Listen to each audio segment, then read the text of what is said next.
보통 광야 사막에는 오아시스가 있어서 거기에서 생활하게 되는데 아마 물이를 다 말랐던지 아니면 물이 거의 없었던지 마실 물이 없습니다. 그때 이스라엘 백성들이 모세를 향하여 원망하고 불평합니다. 제가 출애굽기를 읽으면서 이렇게 보니까 이스라엘 백성들이 애굽에서 나온 후에 계속해서 모세를 원망하고 하나님을 향해 불평하는 것을 볼 수가 있습니다. 홍해 앞에 도착했을 때 불평합니다. 마라라고 하는 샘 곁에 도착했을 때 물이 없자, 물이 쓰자 불평합니다. 또 신광야에서 먹을 것이 없자 하나님을 향해 불평합니다. 그리고 르비딤에 도착해서 마실 물이 없자 하나님을 불평합니다. 이 이스라엘 백성들의 특징은 어려움만 있으면 불평하는 것이었습니다. 아마 그들의 인격, 그들의 존재의 모습을 보여주는 것 같습니다. 저와 여러분들은 어떠십니까? 힘들고 어려울 때 우리는 어떤 자세를 취하는지 한번 살펴볼 수 있기를 원합니다. 성경을 읽으면서 말씀을 준비하면서 반복해서 이스라엘 백성들이 모세를 대항해서 하나님을 대항해서 원망하고 불평하는 걸 보니까 저 자신이 짜증이 나더라고요. 야, 뭔 놈의 이런 백성들이 있어. 조금만 어려우면 뭐 이렇게 계속해서 모세를 원망하고 하나님을 원망하나. 참 저는 여러분들이 이스라엘 백성이 아닌 게 너무나 감사합니다. 만약 이스라엘 백성이었으면 진짜 사표 쓰고 그냥 어디에 산으로 들어갔을 것 같아요. 이게 출애굽한 지 한 2달 정도 됐을까요? 그냥 만나는 사건마다 하나님 못 살겠습니다. 물이 없습니다. 먹을 게 없습니다. 바다에 빠뜨려 죽으려고 우리를 이곳으로 인도하셨습니까? 원망을 불평할 때 그 원망 소리를 듣는 모세는 어떠했을까? 그리고 그 소리를 들으시는 하나님은 어떠하셨을까? 그래도 내가 저들을 구원했는데 어떻게 저들이 이렇게 매 순간마다 나를 원망하고 불평하는가? 하나님이 답답해하지 않으셨을까 하는 생각을 해봅니다. 근데 이 모세, 이스라엘 백성들의 그 원망 소리 가운데 반드시 나오는 후렴구 같은 게 있는데 그게 뭐냐면 왜 우리를 애굽에서 구원하셨습니까? 4번의 원망 가운데 반복해서 나타납니다. 우리가 아이들을 기르다 보면 애들이 잘못할 때가 있어요. 그래서 매를 들거나 이제 훈계를 할 때가 있습니다.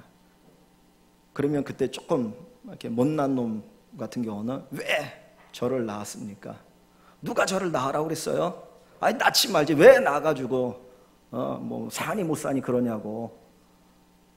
여러분 만약에 자식이 그런다고 그러면 얼마나 속상합니까? 그잖아요. 그렇게 배 아파 낳았는데 지난 주간에 우리 박영주 집사님이 우리 최인 집사님 아이를 낳았는데 진짜 눈에 넣어도 나쁘지 않는 아이인데 그 아이가 나중에 혹시 그런다고 그러시죠. 얼마나 짜증납니까? 근데 지금 하나님의 백성들이 이스라엘 백성들이 그러는 거예요. 왜 우리를 구원해가지고 이 어려움을 당하게 하느냐고. 그냥 애굽에서 살았으면 이렇게 고생하지 않아도 되는데 참 그 소리를 듣는 하나님의 마음이 얼마나 아프실까? 저나 여러분이나 혹 이러지 않으십니까? 이 이스라엘 백성들의 불평의 사실은 더 근본적인 문제는 한번 불평하면 쉽게 자주 불평한다는 거예요. 한번 불평하면 그 다음에 또 불평하고 또 불평하고 또 불평합니다. 죄송합니다. 이런 얘기해서 좋은 얘기가 아닌 것 같은데 부부가 결혼을 했습니다. 살다 보면 티격태격 할 때가 있어요. 근데 남자가 한 번 주먹을 휘두르면 2번, 3번 계속해서 휘두릅니다. 한 번 쌍소리 하기 시작하면 2번, 3번 계속해서 쌍소리 합니다. 한 번 불평하기 시작하니까 계속해서 어려움을 당할 때마다 불평하기 시작하는 거예요. 그런데 그 불평도 강도가 점점 강해지고 있어요. 오늘 본문에 보면 이스라엘 백성들이 하나님을 불평하는데 모세와 싸울 정도로, 그리고는 모세를 돌로 칠 정도로 그들이 아주 막 의기양양하고 분노가 끓어오르고 있다는 거예요.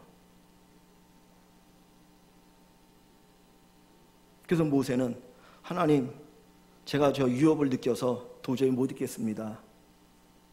호소를 합니다. 처음에는 그냥 낮은 소리로 뭐 이래, 뭐 교회가 이래, 뭐 직장이 이래, 뭐 사람이 저래. 근데 한 번 하고 두 번 하다 보면 목소리가 커지기 시작합니다. 큰 소리 쳐갖고 안 되는 거예요. 그러니까 뭔가를 부시거나 뭔가를 어떤 행동을 함으로써 그 분노를 자꾸 표출하려고 합니다. 이게 사실은 우리에게 무서운 원망과 어떤 분노의 두려운 모습일 것입니다.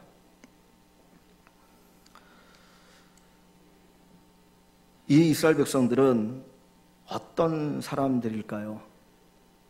우리가 출애굽기 13장부터 쭉 살펴보면 하나님의 특별한 은총으로 애굽의 노예 생활을 청산합니다. 홍해를 육지같이 건넜습니다. 마라의 쓴물을 단물이 되게 하셔서 마실 수가 있었고, 매일같이 만나를 통해서 기적을 경험하고 살았습니다.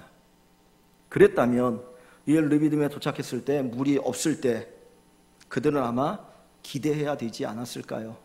이전에도 하나님께서 기적을 베풀어 주셨고 마라의 쓴물도 다늘게 하셨다면, 홍해도 육지같이 건너게 하셨다면 분명히 여기에도 뭔가 하나님의 뜻이 있을 거야, 하나님의 계획이 있을 거야, 한번 기다려보자, 그렇게 하는 기대하는 마음을 가져야 됐을 것입니다. 그런데 이스라엘 백성들은 결코 그런 마음을 갖지 않고 오히려 하나님을 향하여 원망하고 불평합니다.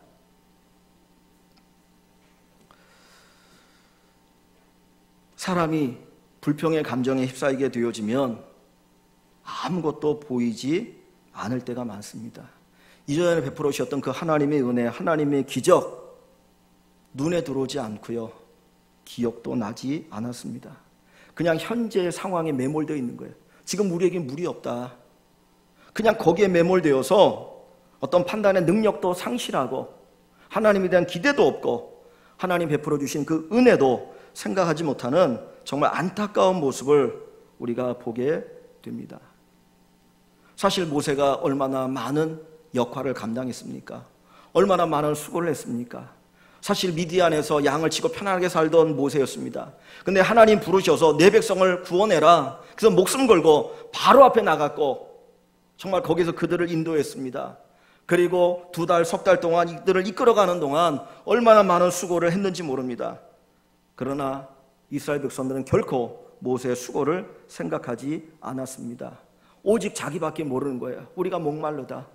우리가 목마르다. 내가 목마르고 내 자식들이 목마르고 우리의 가축이 목마르니 이 문제 어떻게 해결하라.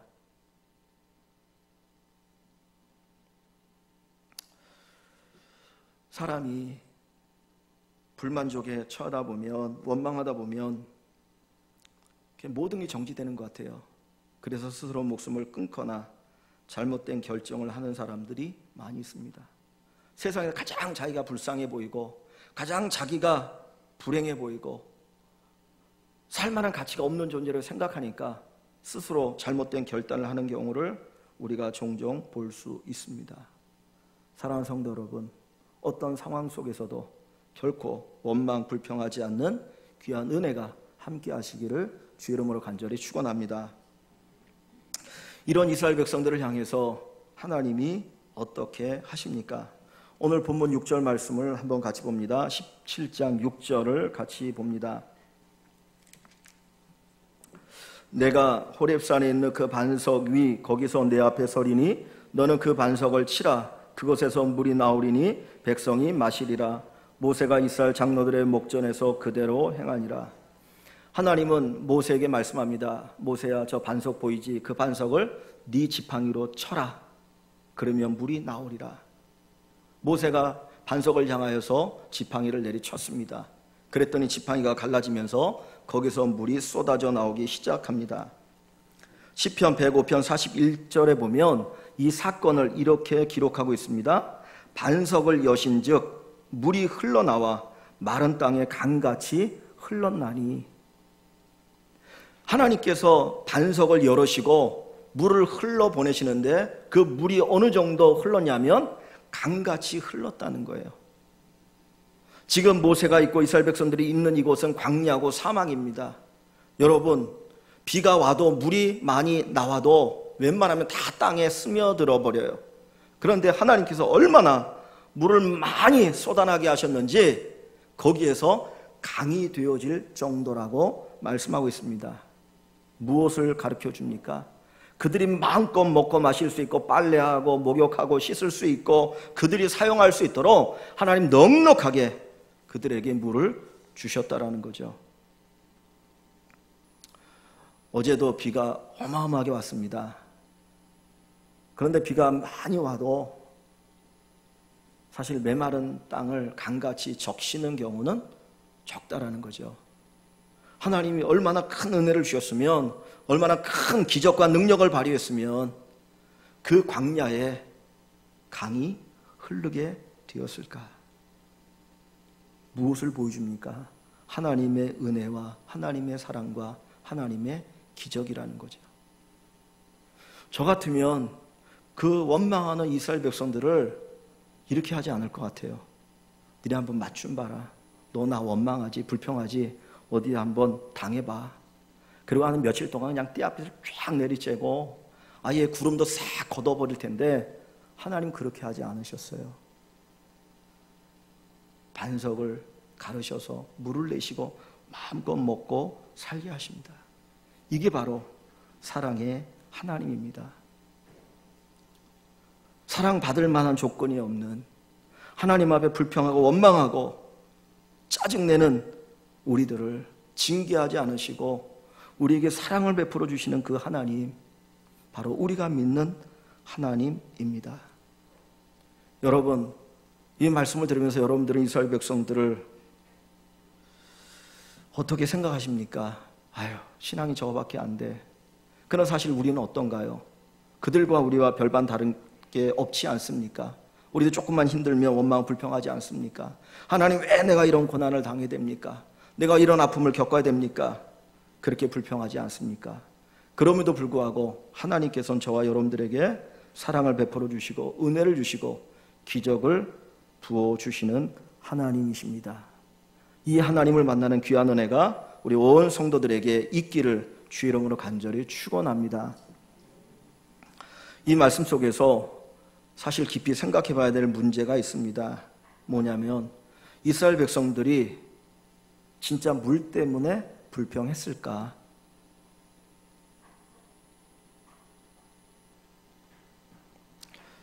기적을 경험했다면 한 번 더 기대해 보지 않을 수 있지 않을까요? 마라의 쓴물을 단물로 만드신 하나님이라면, 매일같이 만나를 내려서 양식을 공급받게 하신 하나님이라면, 비록 내 눈앞에는 물이 없지만 뭔가 기적적인 방법으로 물을 내실 것이다 기대해 볼 수 있지 않을까요? 그런데 이스라엘 백성들은 그러지 않았다라는 거죠. 그들이 왜 모세를 원망하고 하나님을 원망합니까? 왜 하나님과 다투었습니까? 왜 하나님을 시험했습니까? 그들이 원망의 가장 근본적인 문제는 무엇이었을까요? 이 본문 7절은 어떻게 보면 부연 설명처럼 기록되어 있습니다. 거기에 보면 이런 말씀이 있어요. 7절 한번 같이 봅니다. 다시 봅니다. 7절, 17장 7절입니다. 그가 그곳 이름을 마사 또는 무리바라 불렀으니 이는 이스라엘 자손이 다투었으며 또는 그들이 여호와를 시험하여 이르기를 여호와께서 우리 중에 계신가 안 계신가 하였음이더라. 아멘. 그는 누구죠? 모세를 얘기합니다. 모세가 그 르비딤이라고 하는 그 지역, 그 지명을 별명을 하나 붙여줬어요. 그 별명이 뭐냐면 마사 또는 무리바라는 별명을 붙였어요. 이 마사는 뭐냐면 다툰다는 뜻입니다. 무리바는 시험한다는 뜻이에요. 그러니까 이 르비딤에서 이스라엘 백성들이 하나님과 다투었고 하나님과 시험했다라는 거예요. 근데 그 시험의 내용이 뭔가요? 7절 끝부분에 보니까 이르기를 여호와께서 우리 중에 계신가 안 계신가 시험했다는 거예요.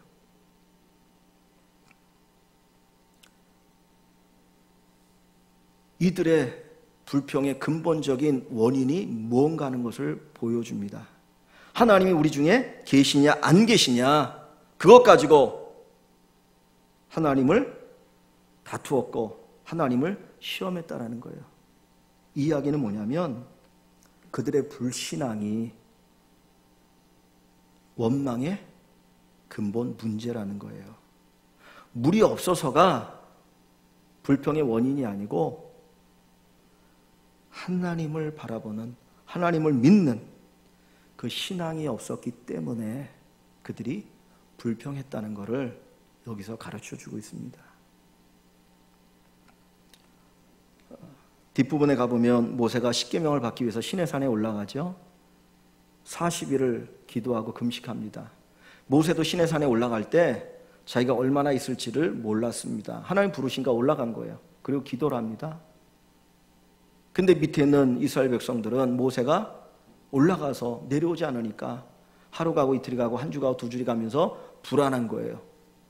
야, 우리를 인도한 모세는 어디 있느냐. 그리고는 그들이 금송아지를 만듭니다. 하는 이야기 뭡니까?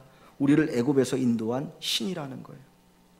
그들에게 하나님에 대한 신앙이 없었어요. 그러니까 우상 숭배에 빠지고 만 겁니다. 이 이스라엘 백성들에게 하나님을 향한 믿음이 없었습니다. 신앙이 없었습니다. 그러다 보니까 그들이 물이 없을 때 원망하고 불평하게 되는 겁니다. 겉으로 볼 때는 물 문제예요. 물이 없다는 거예요. 그러나 그 이면을 들여다보면 영적인 문제입니다. 영적인 목마름, 하나님에 대한 불신, 그것이 바로 그들로 하여금 현실 속에서 원망하고 불평하는 삶을 살게 했던 겁니다. 우리가 가지고 있는 수많은 감정들이 있습니다. 여러분들이 이렇게 표출하는 그 감정들에 대해서 어떻게 생각하십니까? 어쩔 땐 그런 때가 있어요. 직장에서 좋지 않은 일을 이렇게 겪으면 감정이 상해요. 그죠? 그러면 집에 가서 가족을 만나고 누가 아이들이 조금만 잘못하면 어떡하죠? 버럭 화를 낸다고요. 그리고 야단치지 않아도 될 일을 야단칠 때가 있어요. 그러니까 사실은 아이들에게 문제가 있었던 게 아니고 어디에 문제가 있었던 거예요? 나에게 문제가 있었던 거예요. 우리가 가지고 있는 감정들이라고 하는 것은 조금 더 깊이 생각해 보면 사실은 내 안의 영적 상태의 표출입니다. 내가 하나님을 만나고 하나님의 은혜를 받으면 기쁨이 있어요. 그러면 웬만한 거 다 이겨나갈 수 있어요. 근데 영적으로 목마르게 되어지면, 메마르게 되어지면 삶의 모든 것들에 대해서 불평하고 불만이 표출되어지고 만족하지 못하게 된다라는 겁니다. 요즘 우리가 사는 시대를 삼포 시대라고 얘기합니다. 참 우리 청년들이 너무나 안 돼 보여요. 연애를 포기하고 결혼을 포기하고 자식을 포기하고 또 오포 시대란 말도 하더라고요. 또 뭐와 뭐를 포기하는 겁니까? 하여튼 뭐 포기한다는 얘기를 해요. 하여튼 휴직도 포기하고 그러다 보니까 요즘 사라져버린 단어 하나가 있는데 노천의 히스테리예요. 옛날에는 노천의 히스테리라는 말을 종종 썼습니다. 그래서 좀 나이가 많은 결혼하지 않은 시집 못 간 누나들이 막 이렇게 짜증을 내고 그러면 뒤에서 뭐라고 합니까? 아이, 노천의 히스테리야. 사실 그 사람 입장에서 뭔가 만족스럽지 못하니까 막 짜증내고 화를 내거든요. 근데 사실 보면 별게 아닙니다. 근데 그 근본적인 원인이 어디 있느냐? 결혼하지 못한 거, 시집가지 못한 거. 그 노천의 히스테리란 말을 종종 쓰기도 했습니다. 이스라엘 백성들이 불평하는 이유가 뭔가예요? 겉으로 보면 물이 없기 때문에 불평하는 거예요. 그러나 그 이면을 들여다보면 하나님에 대한 신뢰를 잃어버렸기 때문입니다. 하나님이 홍해를 가르시고 말에 쓴물을 달게 하시고 만나를 내려 주셨습니다. 오늘도 이 르비딤에서 하나님 불평한 그날도 하나님은 그 아침에 만나를 주셨어요. 하나님 주신 만나를 먹었어요. 그날도 하나님은 구름으로 이스라엘 백성들을 이렇게 덮어주셔서 더위를 피하게 해주셨어요. 하나님이 은혜가 있어요. 그런데 그것이 보이지 않아요. 왜 그렇습니까? 영적으로 메말랐기 때문입니다. 영적으로 메마르면, 영적으로 궁핍하게 되어지면 환경에서 오는 모든 것들에 대해서 우린 결코 만족할 수 없습니다.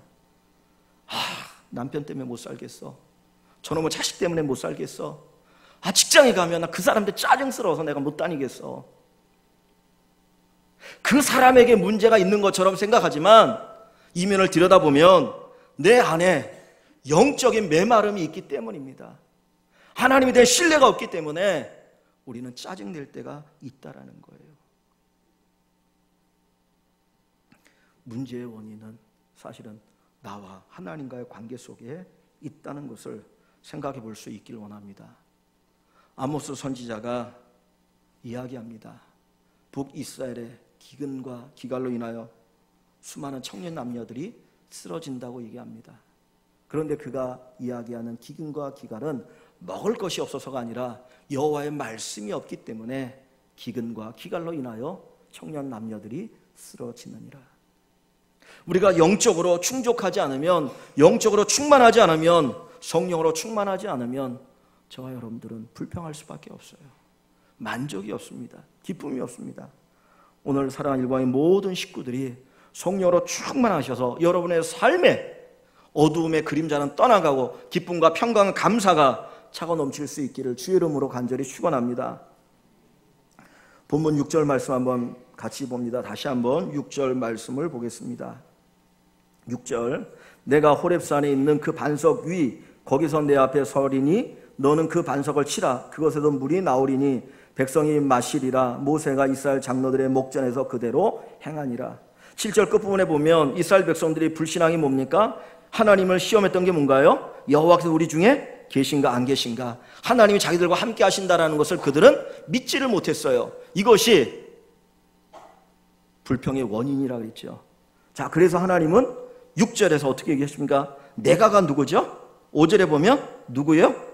여호와께서, 여호와 하나님이 내가 호렙산에 있는 그 반석 위 거기서 내 앞에 서리니 너는 그 반석을 치라.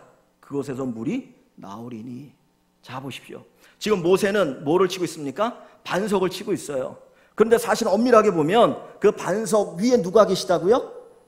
하나님이 계시는 거예요. 그러면 모세는 뭐를 치는 겁니까? 하나님을 치는 거예요.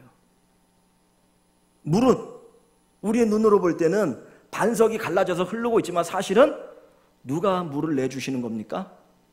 여호와 하나님이 물을 내주고 계시다라는 거예요. 하나님께서 이스라엘 백성들에게 만족을 주고 계십니다. 자, 성경을 한번 좀 찾아봅니다. 고린도전서 10장입니다.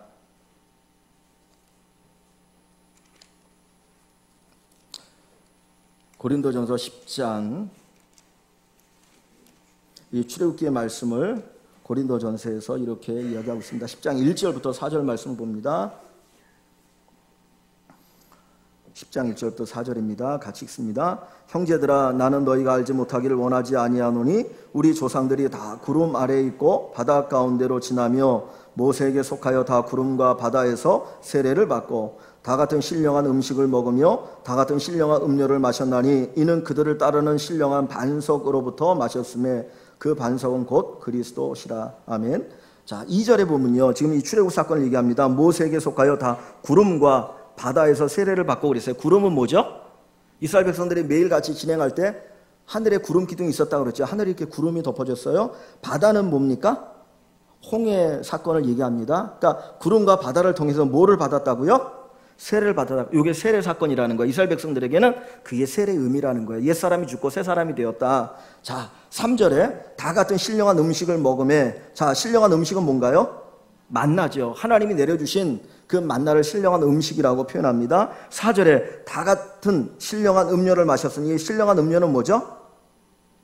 반석에서 나온 물이죠. 지금 르비딤의 이 기적을 통해서 반석에서 나온 물을 신령한 음료라고 얘기하고 있습니다. 그런데 한번 보세요. 그래서 그 반석은 곧 뭐라고요? 그리스도시라는 거예요. 그러니까 모세가 반석을 쳤는데 그 반석은 사실은 누굴 친 거예요?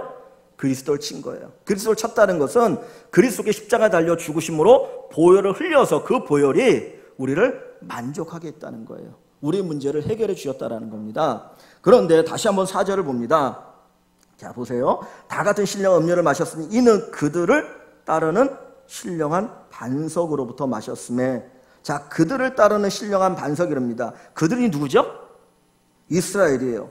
그들을 따르는 신령한 반석, 그들이 움직일 때마다 이 반석이 어떻게 해요? 같이 움직이고 있다는 거예요. 지금 우리가 생각했던 것은 르비딤이라고 하는 그곳에 있는 반석을 생각했는데, 하나님은 뭐라고 말하냐면 그 반석은 그냥 거기에 있는 반석이 아니라 사실은 계속해서 이스라엘 백성을 따라다니면서 그들에게 뭐를 줬다고요? 신령한 음료를 줬다는 거예요. 그걸 먹고 그들이 만족했다는 거죠. 단순히 그 르비딤에서만 이 물을 마신 게 아니라는 거예요. 무슨 말씀인지 아시겠습니까?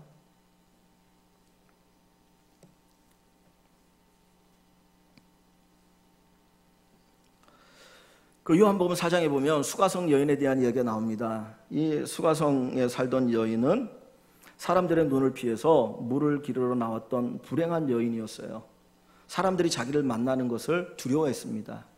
그래서 다른 사람들이 다 다니지 않는 그 더운 날, 더운 시간에 우물에 와서 물을 기르고 살짝 집으로 들어가는 정말 불행한 여자였어요.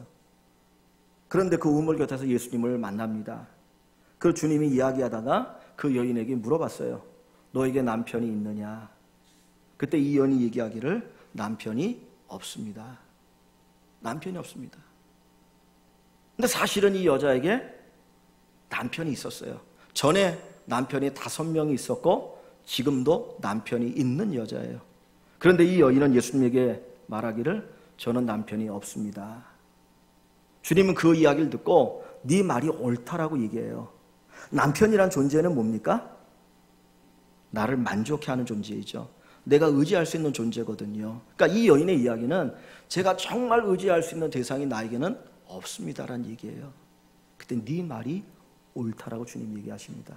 그리고 나서 하시는 말씀이 이 우물에서 나오는 물을 먹는 자는 다시 목마르지만 내가 주는 물을 먹는 자는 영원히 목마르지 아니하리라. 세상의 것은 우리에게 또다시 목마르게 합니다. 마치 우리가 아이스크림을 먹으면 그 아이스크림이 달콤하고 시원하게 하는 것 같지만 먹고 나면 더 큰 목마름이 찾아와요. 그것보다는 생수를 한 그릇 마시는 것이 나을 수 있다는 거죠. 세상은 우리를 끝없이 목마르게 합니다. 그러나 주님께서 우리를 영원히 목마르지 않게 하여 주십니다. 우리는 그런 생각을 가집니다. 내가 조금만 더 부자가 되면, 내가 조금만 더 좋은 직장을 갖게 되면, 내가 조금만 더 높은 위치에 있었다면, 내가 조금 더 배웠다면 행복할 텐데. 근데 한번 그분들이 가서 물어보십시오. 그것이 그들을 행복하게 하는가? 오히려 더 큰 목마름이 있게 됩니다. 그래서 요한복음 7장 30절 38절에서 주님이 이렇게 말씀합니다. 누구든지 목마른 자는 내게로 오라. 나를 믿는 자는 그 배에서 생수의 강이 흘러 넘치리라. 예수님을 통해서 우리 안에 마르지 않는 생수의 강이 흘러 넘치게 됩니다. 진정으로 만족할 수 있습니다. 다른 이웃 사람들에게, 우리 주변의 사람들에게 행복을 전파하는 성도, 기쁨을 전파하는 성도, 사랑을 전파하는 성도들이 될 수가 있다라고 하는 것을 가르쳐 줍니다. 여러분, 천국이 뭐라고 생각하십니까? 천국은 어떤 곳이라고 여러분들은 생각하시나요? 우리가 예수 믿고 천국 가겠다라고 생각하는데 천국은 어떤 곳입니까? 성경 한 구절만 더 찾아봅니다. 요한계시록입니다. 성경 맨 마지막 권에 있는 요한계시록 22장, 성경 맨 끝에 펴시면 됩니다. 요한계시록 22장 1절과 2절입니다. 신약 422쪽 요한계시록 22장 1절과 2절, 천국의 모습을 한 가지 우리에게 보여줍니다. 같이 읽습니다. 또 그가 수정같이 맑은 생명수의 강을 내게 보이니 하나님과 및 어린 양의 보좌로부터 나와서 길 가운데로 흐르더라. 강 좌우에 생명나무가 있어 12가지 열매를 맺되 달마다 그 열매를 맺고 그 나무 잎사귀들은 만국을 치료하기 위하여 있더라. 아멘. 자, 천국의 모습을 보여주는데 생명수 강이 흘러요. 생수의 강이 흐르는데 그 강이 어디에서부터 흘러나옵니까? 1절에 보니까 하나님과 어린 양의 보좌예요. 어린 양은 누구죠? 예수님이죠. 예수님, 하나님과 예수님으로부터 이 생수의 강이 흘러나오는데 그 강이 생명나무를 적십니다. 그래서 그 나무가 12가지 열매를 맺는다 그랬고요. 그 나무의 잎사귀는 만국을 치료하기 위하여 있더라 그럽니다. 열매를 맺고 치유의 역사, 회복의 역사를 이룬다라는 거죠. 그러니까 천국은 우리가 가는 것만이 아니라 우리의 삶 속에서도 이루어지는데 생수의 강이 흐르면 나의 삶에 뭐가 이루어진 거예요? 천국이 이루어지는 거예요. 여러분이 성령의 충만함을 받고 영적으로 충만함을 받고 성령의 열매를 맺으면 사랑과 희락과 평과 충성과 온유와 절제와 인내, 오래 참음, 자비, 충성 이런 성령의 열매가 여러분에게 있으면 나의 삶이 회복되어지면 내가 다른 사람을 회복시키는 삶을 살면 여러분 안에 이미 천국은 이루어진 거예요. 그것이 뭘 통해 이루어집니까? 영적 충만함으로 예수님의 보혈이 우리 안에 흘름으로 성령 충만함을 받아서 우리가 만족하고 기뻐하고 화평을 누리고 충성하고 온유하고 절제하는 삶을 살 수 있다는 거예요.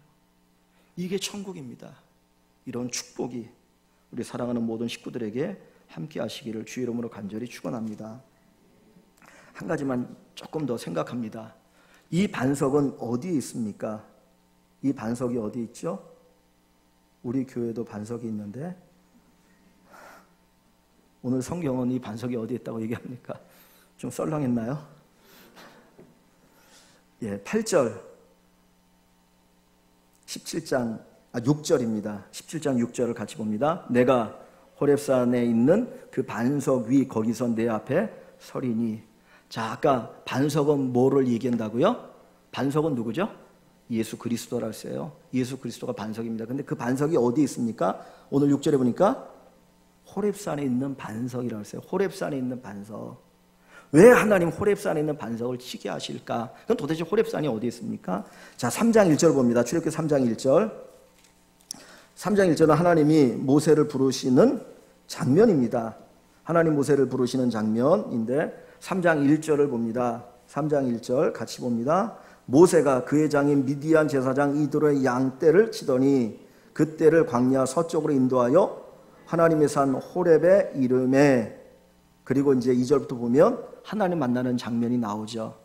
지금 모세가 하나님을 어디에서 만났나요? 호렙산에서 만났어요. 거기에서 사명을 받았습니다. 호렙산은 모세가 사명받은 장소예요. 자, 3장 12절. 3장 12절. 이제 하나님 모세를 부르는데 모세는 못 가겠다라고 막 이야기를 하죠. 거부할 때 그때 하나님이 주신 말씀이 3장 12절입니다. 같이 읽습니다. 하나님이 이르시되 내가 반드시 너와 함께 있으니라. 내가 그 백성을 애굽에서 인도하여 낸 후에 너희가 이 산에서 하나님을 섬기리니 이것이 내가 너를 보낸 증거니라. 아멘. 자, 12절 끝부분에 보니까 너희가 이 산에서 하나님을 섬기리니 그랬어요. 이 산이 어디예요? 호렙산이죠. 그죠? 호렙산에서 이스라엘 백성들이 하나님을 섬긴다라는 거예요. 호렙산은 모세가 사명받은 곳입니다. 호렙산은 구원받은 이스라엘 백성들이 하나님을 섬기는 장소예요. 그리고 출애굽기 20장 이후에 보면 시내산에서 모세가 십계명을 받아요. 근데 그 시내산은 호렙산의 다른 이름이에요. 그러면 호렙산은 뭡니까? 반석 있는 호렙산은 모세가 하나님을 만나 사명받은 곳이고요. 하나님을 섬기는 곳이고요. 하나님께 말씀 받은 곳입니다. 그곳에서 누가 생수의 물을 흘리셔요? 예수 그리스도께서. 오늘 우리가 예수 그리스도를 만나면 영적 만족을 얻으며 살아갈 수 있어요. 가장 행복한 사람, 가장 기쁜 사람, 가장 감사한 사람, 평강이 넘치는 사람이 될 수 있는데 그 반석 되신 예수 그리스도를 어디에서 만나느냐? 이 호렙산에서 만난다는 거예요. 하나님은 일부러 이스라엘 백성들을 호렙산까지 끌어가셨어요. 거기는 하나님께 사명받은 곳입니다. 거기는 하나님을 섬기는 곳입니다. 거기는 말씀을 받은 곳이에요. 오늘 저와 여러분들이 어디에서 예수 그리스도를 만납니까?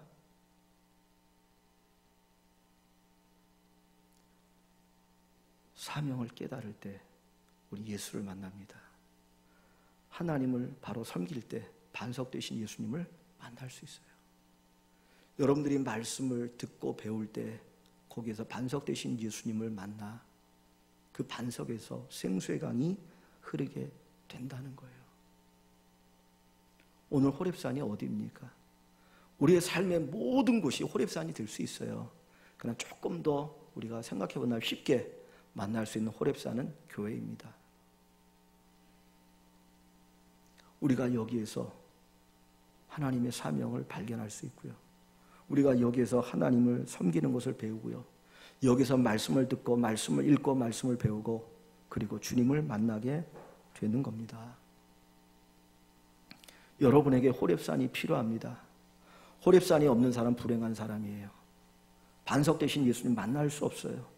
영적인 목마름을 가지고 살아갈 수밖에 없어요. 하나님께서 우리에게 주의를 주셨습니다. 창세기 1장에 보면 하나님이 세상을 창조하시고 7일째 쉬셨는데 그 7째 날을 축복하셨다 그랬고요. 그 날이 오늘 주일로 우리에게 나타납니다. 주일날 복을 받아야 돼요. 하늘의 신령한 복을 받아 일주일 동안 승리하며 복된 삶을 살아갈 수 있고요. 영향력을 끼치는 삶을 살아갈 수 있습니다. 그런데 예배 실패하고 주일을 실패하면 우리는 메마른 인생을 살 수밖에 없어요. 원망은 불평합니다. 물이 없어서요. 뭐가 없어서 못 살겠다라고 탄식하는 자가 될 수밖에 없다라는 거죠. 육적 목마름은 사실은 영적인 목마름에서 기인합니다. 여러분, 목마른 인생을 살고 계십니까? 여러분의 영혼의 상태를 점검해 보시기를 바랍니다. 내가 영적으로 충만한가? 영적으로 만족한가? 성령으로 채워져 있는가? 한번 돌아보시고 여러분 안에 생수의 강이 흘러넘치기를 원합니다. 여러분에게 한 가지 기도 부탁드리고자 합니다. 내일부터 일주일 동안 우리 유초동부 중고동부 수련회가 있습니다. 그 수련회 장소가 하나님 호렙산이 되게 해달라고 기도하시길 바랍니다. 거기에 반석 되신 예수님이 있어서 거기서 흐르는 물을 우리 아이들이 마시고 영적으로 충만하게 하시고 만족하게 하시고 이 세상에 영향을 끼치는 우리의 자녀들이 되게 해달라고 기도해 주시기를 바랍니다. 외적인 문제가 아닙니다. 영적인 문제입니다. 오직 살아계신 하나님을 새롭게 만나는 반석 되신 예수님을 만나는 귀한 축복이 우리 모든 분들에게 있기를 주의 이름으로 간절히 축원합니다.